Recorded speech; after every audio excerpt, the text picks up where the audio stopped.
Imagine this very familiar situation. You're trying to explain a problem to your boss.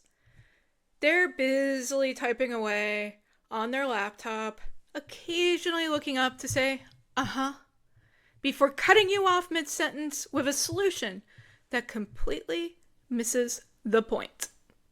How did that make you feel? Frustrated?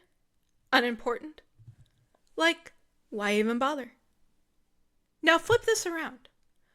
Could your team be feeling the same way about you and you don't even realize it? Here's the thing.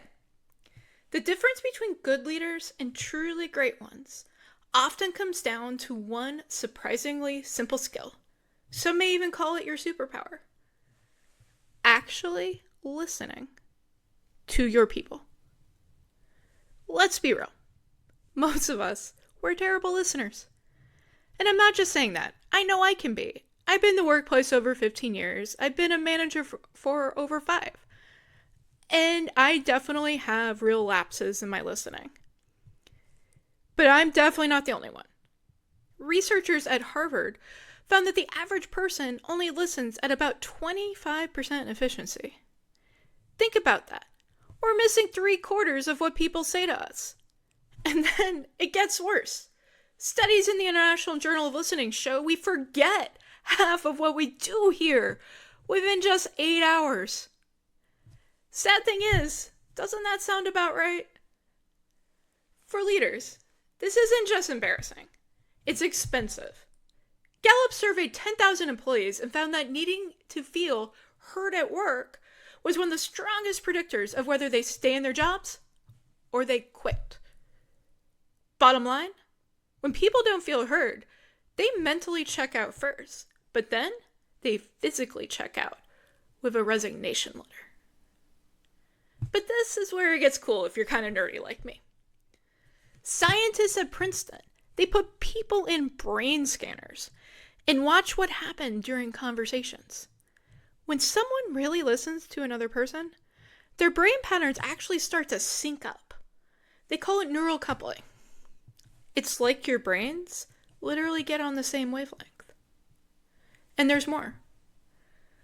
When someone truly feels heard, their brain releases oxytocin. That same chemical that creates bonding between parents and babies. This builds instant trust. This explains why one conversation where you really listen, it can sometimes fix a rocky relationship where you've just been talking at each other for weeks.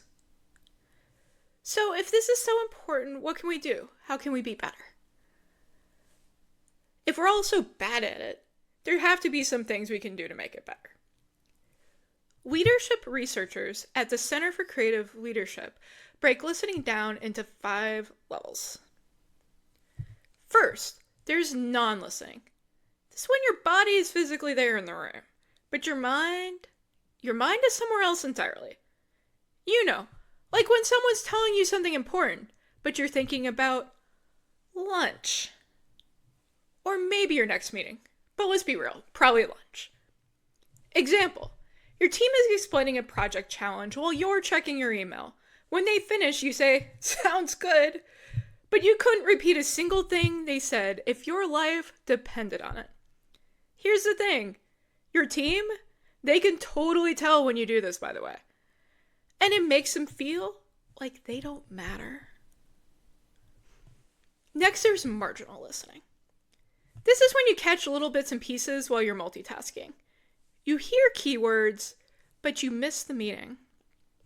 Example, you're in a Zoom meeting, you hear deadline, next week, while you're responding to the Slack messages, but you completely miss that your team actually needs your approval on something before they can move forward. Now they're stuck because you didn't actually listen. Stanford researchers found that this kind of multitasking, it reduces your brain's ability to process information by 40%, even when you think you caught it all. So this is where most managers live. Evaluative listening, number 3. You hear the words, but you're just waiting for your turn to talk. You're already forming your response, your solution, or your rebuttal before they even finish. Example: a team member starts describing an issue with a client project, and 3 sentences in, you're already thinking about how you'd solve it rather than understanding the full situation. Business school professors have found that this is the default mode for most managers.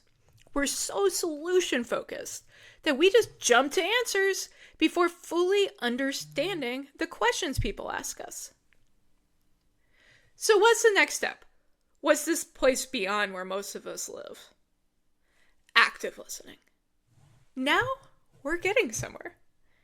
This is when you give your full attention. You ask questions, and then you reflect back what you hear so that you can confirm understanding. So for an example, you say to someone, so you're concerned about the project timeline because the requirements have changed significantly. Have I understood that correctly? What specific obstacles are you facing? Researchers at the University of Chicago found this level of listening improved quality of solutions by 35% compared to the lower levels. Finally, there's something even above active listening. There's empathic listening. This is the gold standard. This is where we understand both the words and the emotions behind the words.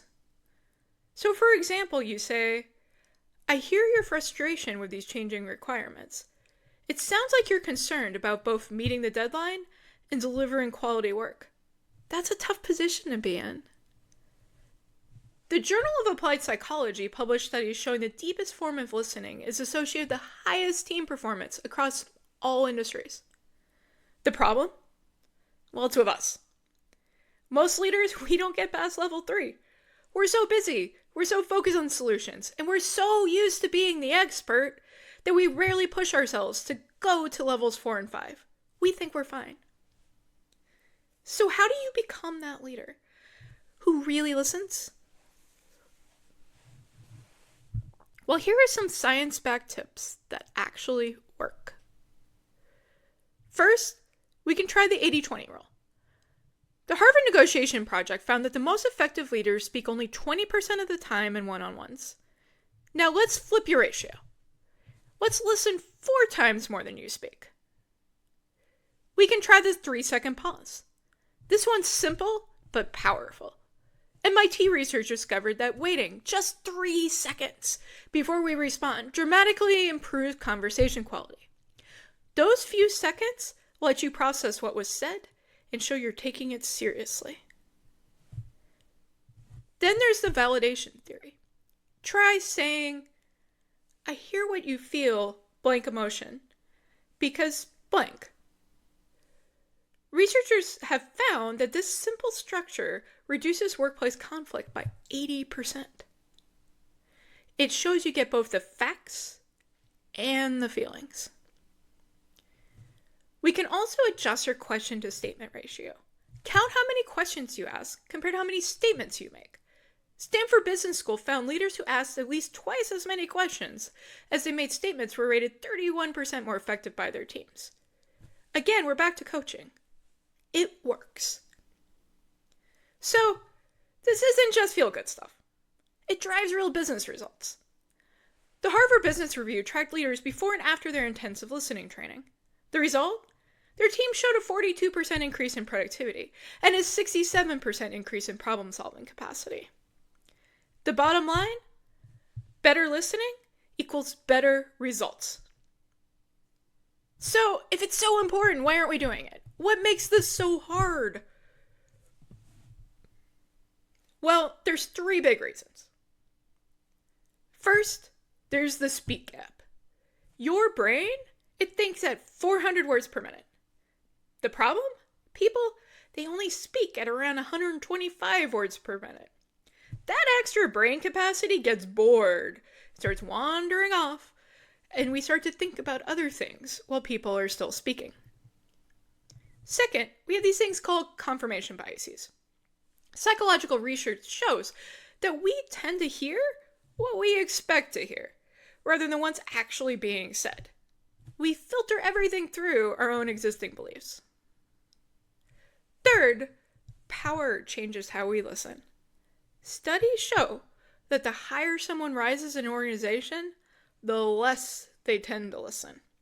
That corner office, it can become an echo chamber if you're not careful. Let's wrap this up. Hearing, it's not the same as listening. And listening, it's not the same as leading. Listening is just one of the many tools leaders need to have available to them to build high-performing teams. But it's so important. It can be your superpower. This week, pick just one technique from today's video and try it in your next important conversation. Then notice what changes, both in what you learn and how people respond to you. Drop a comment below with your biggest listening challenges. And remember, the leaders you remember most aren't always the ones who spoke the best. They're the ones who listened when it mattered. If you enjoyed this video, please like and subscribe, and go check out my next video.